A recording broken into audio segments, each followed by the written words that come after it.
Okay, we're waiting to go live. Hello, everyone.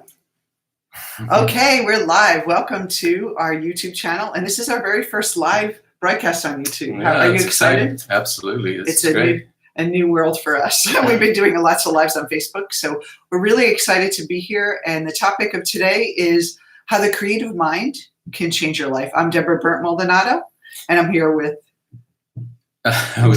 Robert Maldonado. And we're the founders of CreativeMind. And we're going to answer this question today for you. The question that we often get as coaches is this: why am I creating the opposite of what I intended to create? Mm-hmm. Why do I want love, but I stay single. I want money, but I can't find money. Mm-hmm. I want that career, the next level of the career, but I can't find it. And it feels like we're always chasing something that never comes. It's like the carrot is always outside of us. And, there's a big promise in the personal development industry that if you just focus on it and you go for it and you work really hard and visualize, that you're going to attract it to you. And we want to let you know that there's a little more to it than just magically doing that. And I think a lot of times people feel that they're doing it, they feel bad because they're like, why can't this be easier? And we're going to show you how. Why you're stuck and how to break free today.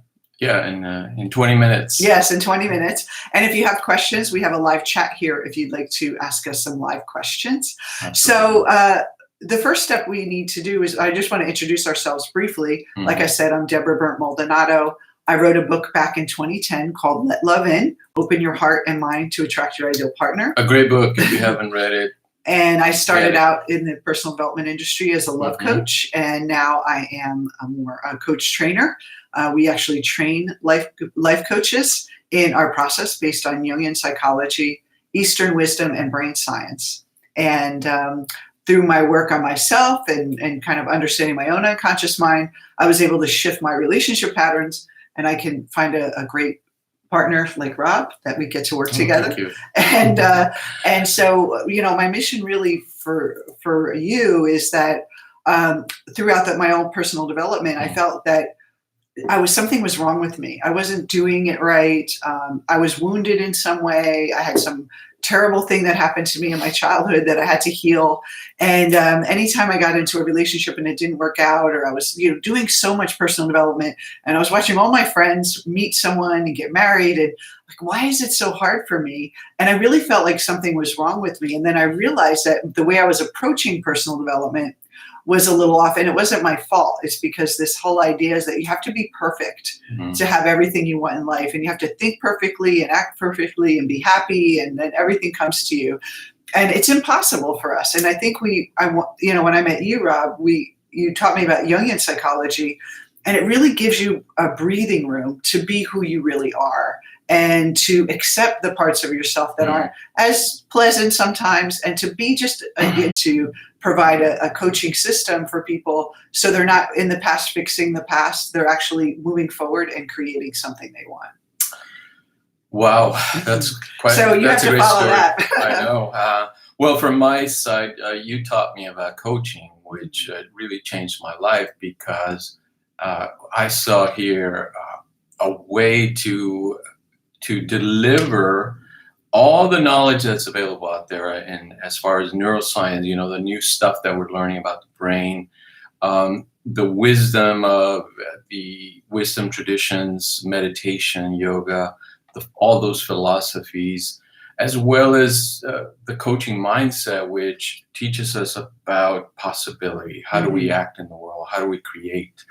How do we find success and love and all that good stuff? So for me, it was, here's this opportunity to create something new, to contribute to the not only the coaching field, but really the field of spiritual psychology, which is what's needed from our perspective. Jung said that when he worked with people, it always boiled down to a spiritual question. There was something missing in their life. And what was it? It had to do with that spiritual psychology of who am I? What's my purpose in life? What is the meaning of life? And I think every generation has to redefine it for themselves. Mm. And we are certainly at that stage of social evolution where we have to come up with new answers or we're going to perish, essentially. This has come down to the nitty-gritty now. There's no more time to kind of go off and search for the answers on the mountaintop. We need to find them right here in our everyday life. And that's what we do, essentially. We ask those questions in practical ways, and we ask, how can we use what we know now from psychology, from neuroscience, from Eastern wisdom traditions, and from those mindset strategies to answer those questions for people in a practical, everyday way. And so Rob brings in a lot of the psychology and the research and the spiritual knowledge that he has, and I bring in the practical and also being on the, doing a lot. Like, you never read self-help books or personal development, so I was like, have you read this book? Have you read Wayne Dyer? No, I never read any of those. So we have like different perspectives. So I've been in the mainstream self-help, and those things are great, but we're going to show you that this coaching method, the Creative Mind method, is actually the next new level of evolution. It's really where we need to go. Like you said, every generation, we need to reinvent personal development in a way that's actually more useful for people and actually deeper. And then just, putting a vision board up and praying and hoping that you magnetize a big house and a partner. You want to have more than that. You want to have meaning, and you want to know yourself. That's our mission, is for you to know yourself. So the reason why people don't have what they want is because you don't know who you are. You really don't know who you are. We, in the beginning of life, we build up a persona, as Jung would call it. It's our personality. It's that kind of a way to basically socially adapt to our society and environment. We have biological, genetic predispositions in our personality. Our body is born with some of those. And then we have experiences in our life that shape our personality and our choices in life. And then a lot of people refer to it, and you've probably heard the term conditioning. And so we get kind of caught in this kind of pattern, and it's a habitual way of being, but we think we're this surface personality that we created. But this surface personality we created is actually a shield. It's a way we're kind of working, it's our armor that we work through and interact with people. Because if we told people how we really felt, we would have no friends, right?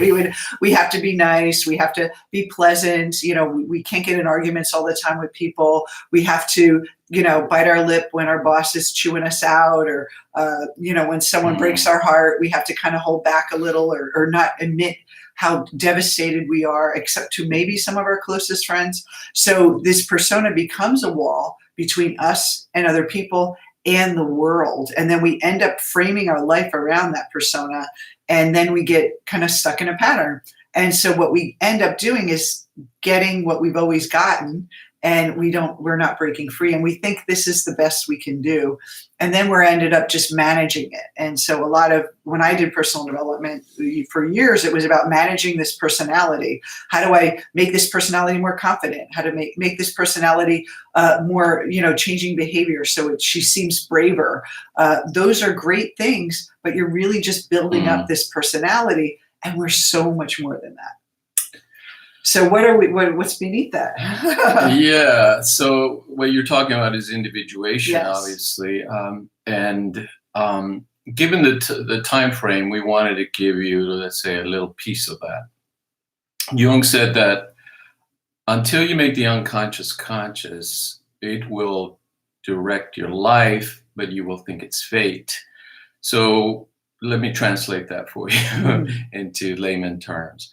What he's saying is, until you're able to really understand yourself at the unconscious level and become aware of what your conditioning is about and why you react and why you see the world the way you see it, you're going to think that things are coming at you from the outside, that the limitations, the way you perceive the world and your opportunities in it essentially external to you, and that you don't have anything to do with them, essentially. That you're just kind of reacting to them, right?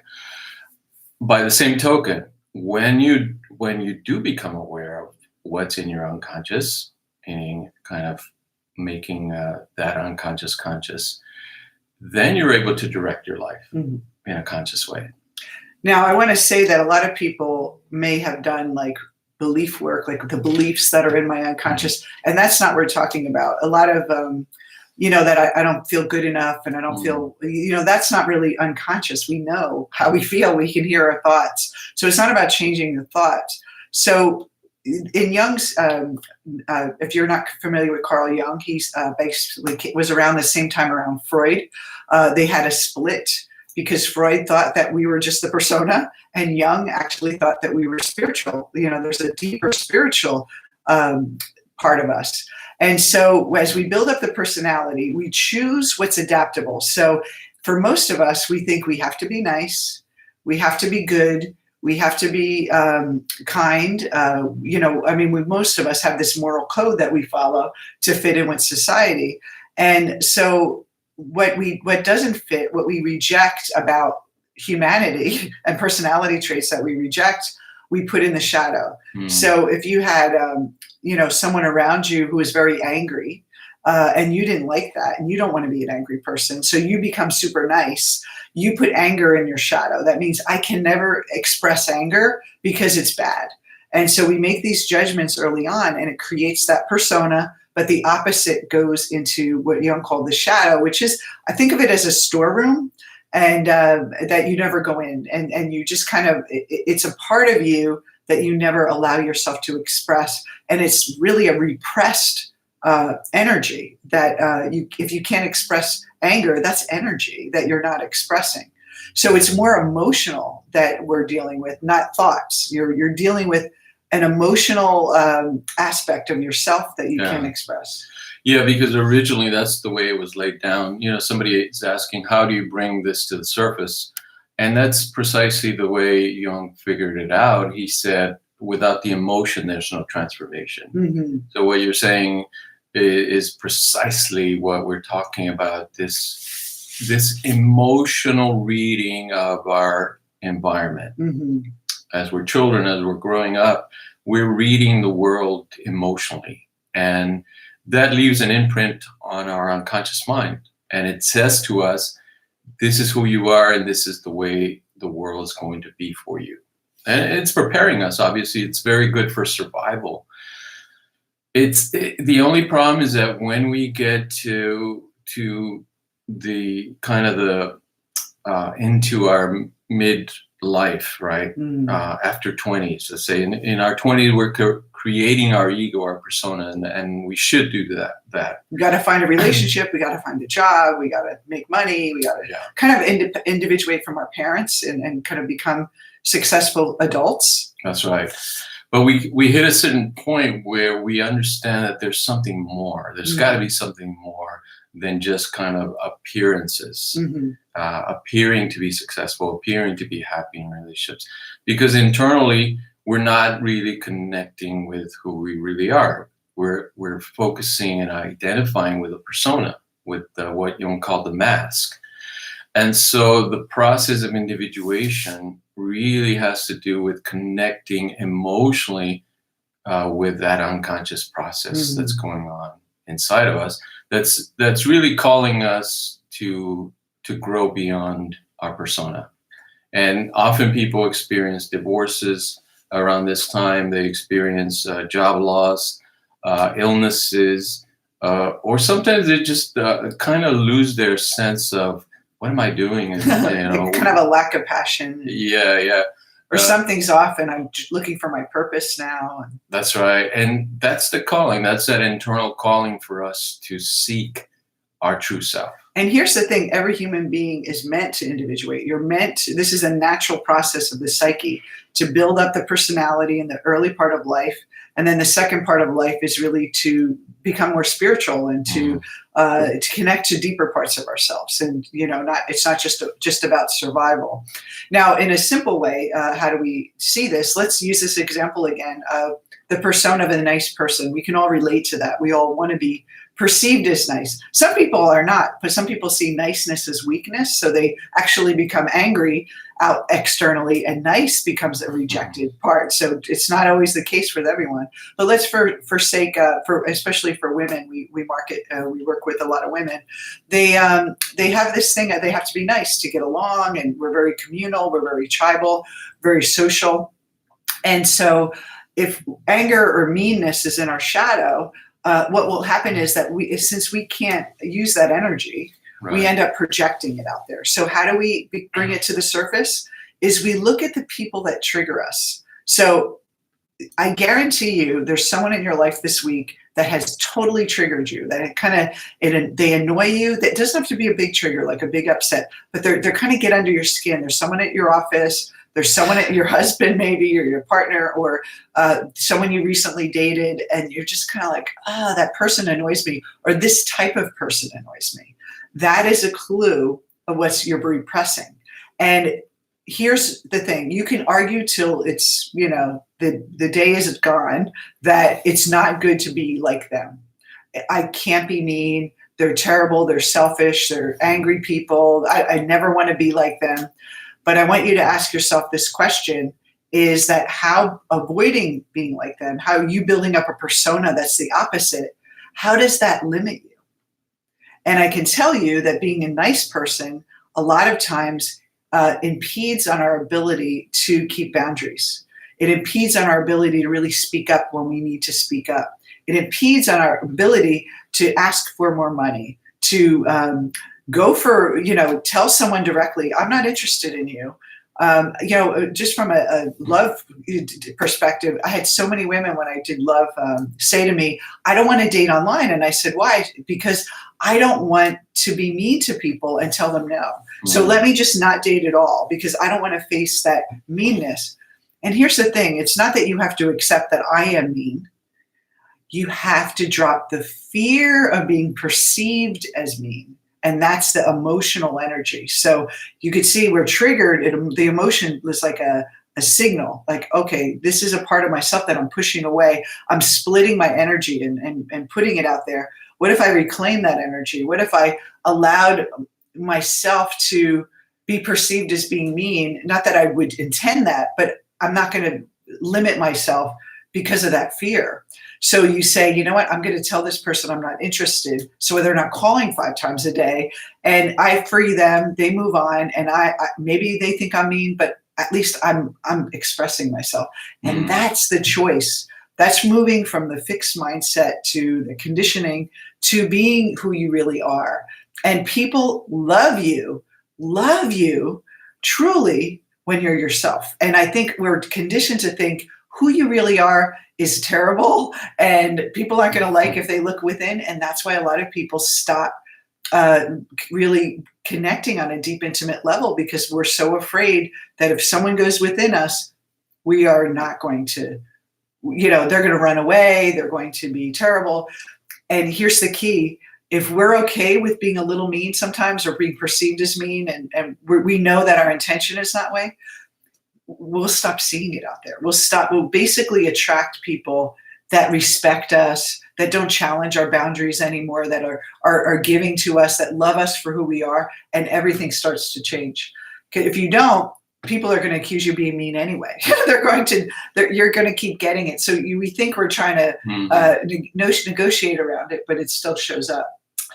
Yeah, so there's this principle that Jung talks about, that because we're split between our persona, meaning who we think we are and who we pretend to be in society, and the shadow, the things that we reject about ourselves and that we don't want to be, like that meanness you were talking about. To be or not to be. Yeah. So we're split, essentially. There's an internal conflict in our mind between the person we aspire to be and the things that we know we don't want to be, and we push away into the shadow. So that split, that internal conflict, becomes an external situation. In other words, we project it outward, and it'll show up in your job situation. It'll show up in your dating situations, in your marriage, in your family situation. And you'll think it's out there. You'll say, well, it's not my problem. Obviously, it's my boss's problem or the people that I'm attracting to my life. But it's really there to show you your internal conflict. And if you don't know you're projecting, you'll feel like it's out of your control. And that what we want to do is feel that active participant in our own destiny. Yes. So a lot of people misunderstand that, and they think they're blaming themselves for creating this. Like why, like sometimes when we first start working with people, they say, why did I create this? Why did I create this person leaving me? Why did I create this job not working out or this angry boss? Like, why did I create this? And we have to first say is, first not blame yourself, but you take responsibility and know that really until you make it conscious, you won't know why. So we go with the feeling. We work with the feeling and emotion. And so we examine the emotion and say, what is pulling from me? And the emotion, you'll notice, has a defense around it. It's like you're trying to run away from it. And most other systems that I've done in the past is about getting rid of the emotions, clearing them, don't be sad, be happy, and you're not really working with it. And so what we want to do is, I love what Jung says, is that we digest the emotion. We kind of open it up and we allow it to be there and say, what is it really? What's going on here? What is happening? And when we realize, oh my God, I'm just so afraid of being liked. And when you finally drop that fear, then you're free to choose. But until then, it's almost like you have a cloud over you and you're just responding and reacting to things. So we have a question here. Yeah. What if one of your shadow aspect is a need for attention? How do you feel that within yourself?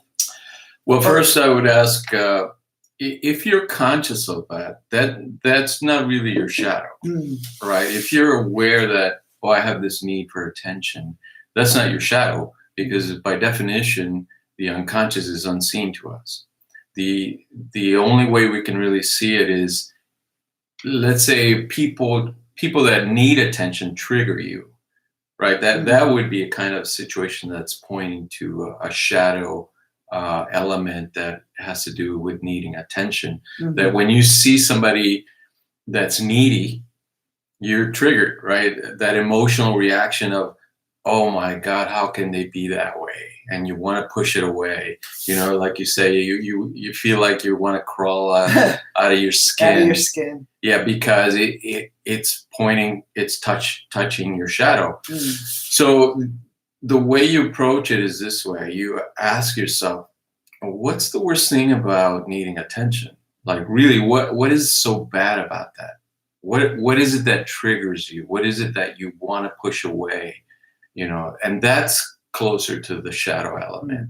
So the needing attention is more behavior or response to something in the shadow, which is, I would say, the opposite of needing attention is feeling like the shadow. It would be really being ignored. So the persona is trying to do the opposite, get attention, and the shadow is the pushing away people.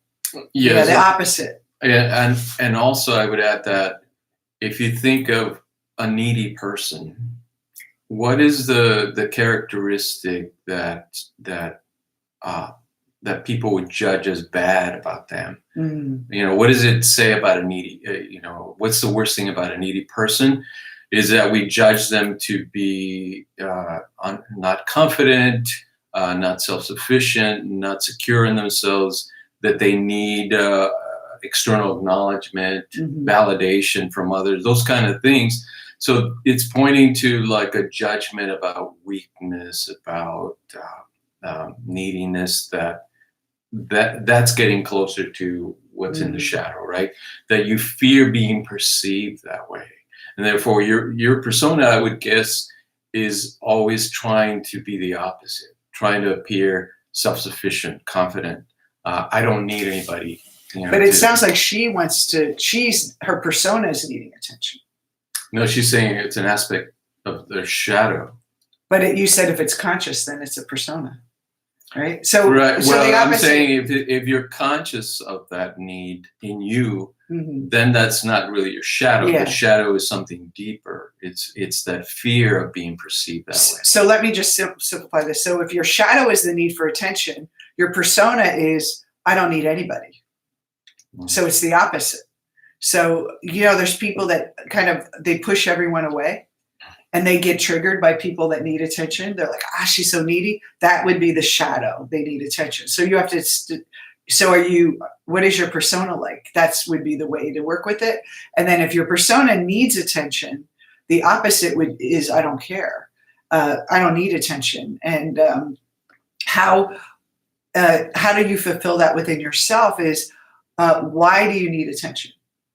Like you said, the kind of it's a security, and you have to get to that emotion and really face that. What if no one gave me attention? What if I was ignored? Yeah, see, it is. The shadow is being ignored. Okay. So what's so bad about that? And you have to kind of get over the fear of being ignored. You're not saying I want to be, but you want to get over the fear of being ignored. What's so bad about that? Sit with that feeling. What if everyone ignored you? Like, what is that about? And when you start to understand that it's just the personality and the surface self that needs attention, it's not your deep who you really are, then you could start really feeling like, well, I don't need them to tell me how important I am. I know. And then it really comes with the last element, which is understanding who we really are, and beside the persona, the shadow. And what would you say that would be? Well, Jung says that what we're doing in shadow work is integrating it with consciousness. In other words, what's unconscious in us and what's conscious in us becomes one. We become aware that we have this fear, but we're not pushing it away. We're not trying to get rid of it. On the contrary, we're inviting it in a sense, and saying, okay, I have this tendency to not to be, or this fear of being ignored. What's wrong with that, right? What the only power it has over me is the power that I give it by pushing it away, by making it bad. But if I make it conscious, I'm integrating it. I'm saying, well, yeah, I'm aware of this. This is just part of being alive and part of creating my persona, and kind of normalize it. That leads us into that integration stage where we're okay with it. It becomes part of who we are, our awareness. Then we can move on. I love this example because if you're dating and you're saying I'm afraid of being ignored, and your persona thinks the solution is to get attention. It basically, think of being ignored as like a beach ball under the water, that you're like, I don't want to be ignored. I don't want to be ignored. But all that energy is going out there. And then every time you're dating, even if the person just stops calling you for, doesn't respond within an hour, text or whatever. I know the whole story. It's going to trigger that energy of being ignored. So it's happening inside of you. It's not happening out there, but you perceive it. They're ignoring me. And then what will happen is that your persona says, I got to go chase this person. I got to go make sure. And what you're doing is you're trying to push that being ignored away. And you think your ego thinks the solution is if they give me attention, then I won't feel this. But what happens is it never gets resolved. It's just you're just pushing it down. And then that relationship is always about you needing attention. So the freedom with working with the shadow is that you can kind of open it up and say, ooh, so the next time they don't text you for an hour, and you can go, oh, okay, this is my fear of being ignored. I don't have to act upon this. I don't have to send them 10 text messages and get them back or feel anxiety. I could say, ooh, this is happening within me. And for me, what happened was I said to myself, I started really, really, really going to a deeper part of myself saying, I'm awesome. So why do I need this person to make me feel worthy? And then you just kind of you drop the need for them to fulfill that for you. And that's how you fulfill it within yourself. But it has to happen on an emotional level. You can't just be like, I don't need anyone. And kind of the good positive affirmation. You have to really face that fear. Like, what if it is true that they're ignoring me? And be like, well, bye. I want someone who's not going to ignore me. And then all of a sudden, you're going to shift that relationship. Either the person in your life is going to start paying attention to you without effort, without you trying to pull them in. And you'll attract someone who just openly giving, and you don't have to, it's effortless. But if you don't deal with the shadow and you're operating on the persona, it'll feel like you're always chasing money, chasing people. You're trying to fix it out there, and you're just pushing this energy that you're afraid of to face away, and it's exhausting. That's why at 35, usually people have that dark night of the soul, or they lose their job, or they break a relationship, because after a while your ego just can't take that pressure anymore. It just starts to wreak havoc in your life. So it's very important to do the shadow work. And I want to say one more thing, that what we say all the time is that before you do shadow work, if you're thinking positive and you're visualizing, you're not going to get much going. I mean, you're basically, your intention is, I want to go find someone so I can be, to cover the shadow. Your intention is very different. After you do the shadow work, your mind has a direct access to more of your divine self, and you're able to create in a more powerful way. And you're not creating with that heaviness of, I got to push away this feeling. You're creating just for the sake of creating. You're not creating out of need. You're creating out of pure desire. Yeah. And often people ask us, well, give us a practical way to work with this. And so here's a 3-step method you can work with. And then we're going to, if you have any more questions, we're going to be off in a minute. So definitely write your questions now. Yeah. So the number one mental shift that you have to make is, instead of seeing it as a problem, let's say you have this awareness that there's this shadow about needing attention or being ignored. So instead of seeing it as a problem to get rid of, you see it as an opportunity. Now, it's got to be a real sense of seeing it as an opportunity. This is why this information, this knowledge is so important, because you're seeing it in the right context. This is giving you an opportunity to free your mind from that past conditioning, right? Because the conditioning set you up this way. In other words, you felt you needed that attention, that validation from others to feel secure, to feel safe. And so you're always seeking it. But in seeking it, you're creating it in a sense, and you're always creating that situation where you're not being given attention. It's like Groundhog Day. It's like you can't get away from it. So that's the number one. You see it as an opportunity. Number two, you invite it in. Instead of trying to get rid of it, instead of making it bad, you say, oh, this is an interesting part of my mind. Come on in, tell me more. Why do I need this attention? What's so bad about it? And kind of just, observe it. Non-judgment, right? Yeah, observe it with non-judgment. It is a way of digesting it, like you say, of kind of breaking it up and unpacking it, and really absorbing its lesson, because that's the thing. These situations are showing up for us so that we can learn from them, and we can free ourselves. Yeah. It's emotional, because it's a deeper part of ourselves. It's like, you're awesome. Stop me. You don't need this. You already know that there's something wrong with acting this, wanting this in a way. It feels weird. Okay. So number one, you see it as an opportunity. Number two, you invite it in. Now, number three is you take action. You step outside your comfort zone with that higher knowledge now, with that new understanding that this is a tendency in your mind, and you're going to observe it. And it'll probably show up the first couple of times you take action, but remember, it's giving you a chance to change it, to shift the pattern. And so this is, if you want to know what the creative mind is that the first, if you're not going through this process of individuation, you're using a limited mind. You're repeating patterns, the conditioning that was set up for you early in life of what's your persona is limited to. And it's not your fault. It's just kind of, we're young and we're just trying to survive. So we make choices about what's acceptable, what's not acceptable. And we make a lot of assumptions about the world that we don't have the higher knowledge yet to understand. So a lot of, the emotional, the actions that we take in our life are emotional. The decisions we make are from this deep place.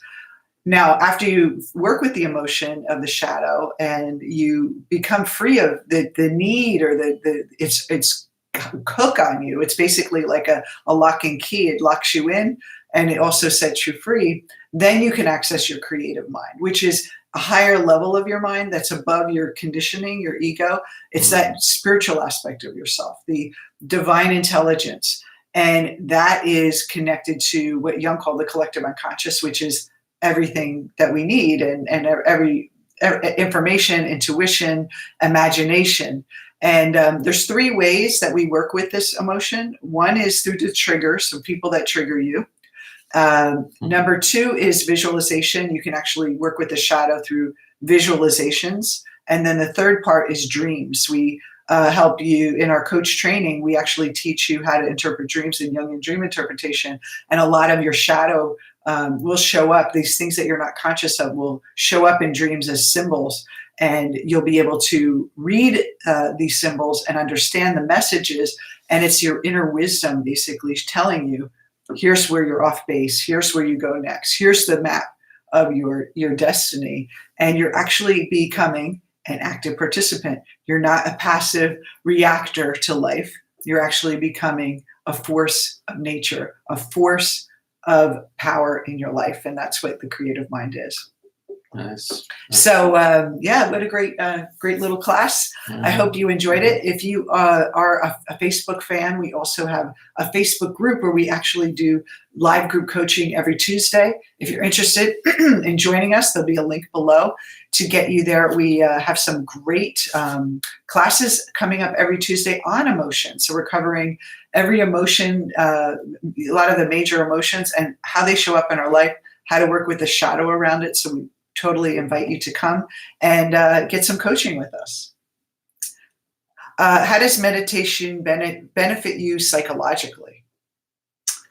Right. A lot of people misinterpret meditation, mainly because they're seeing it from the Western paradigm. Now, the Western paradigm simply, in a nutshell, it simply says that we are made out of material, and then that our material brain has produced this thing called consciousness, awareness. But if you notice, meditation was developed in the East, and so it's a very different paradigm. The paradigm in the East is that everything we experience, including the physical, what we call the physical universe, is really made out of consciousness. It exists in consciousness. And that's a very different paradigm. Now you can understand meditation in a better way when you approach it from that perspective. It's that it's giving you access to the creative substance itself. That's why you want to look inward in the Eastern paradigm. Whereas in the West, when you apply meditation in a material setting, all you're doing is kind of relaxing your mind, working with thoughts and emotions, those kind of things, which are beneficial, of course, but that's not really why meditation was designed for. And then the difference between visualization and meditation is that, and there's 2 types of visualization. Meditation, like you said, is more for that awareness to access. But visualization, there's 2 types. There's people that just want to visualize what they want and put that picture in their mind, which is great. It's powerful, but it's not as powerful if you haven't done the shadow work. With the visualizations that we do, we're actually helping you interact with it's like a 2-way communication where you're actually asking your unconscious to show you things. So there's like a deeper, more advanced way to work with visualization where you get symbols, where you interact with archetypes. And I mean, there's so many things you can do with it that will help you really understand what's going on. And because we can't really get to it on a cognitive level, we can't get to it. It's just like art is creative. You are a work of art. You're a masterpiece, and the psyche is alive. A lot of people in the material paradigm in the Western is they think that the program, like we're like a computer and there's just like reprogramming. But in Jung's psychology, he saw it as a psyche as being alive and dynamic. It's psychodynamic theory, if you're a into psychology. And basically this energy of the psyche is like kind of like our homeostasis in our physical body.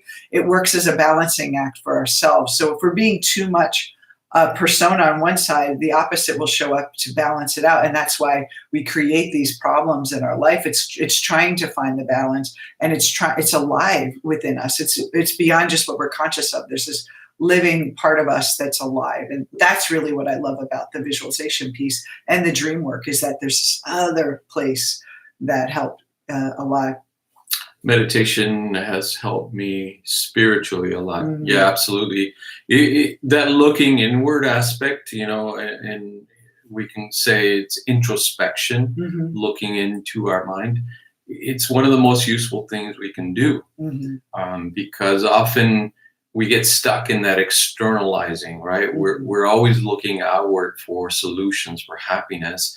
And that's what creates that consumption mentality that Mhm. if I only get the right job or the right amount of money or the right relationship, then I'll be happy. Mhm. But that never materializes because you're always in that searching mode, expecting it to come from somewhere else. Mhm. So you're essentially training your mind to always be seeking, always searching. Mhm.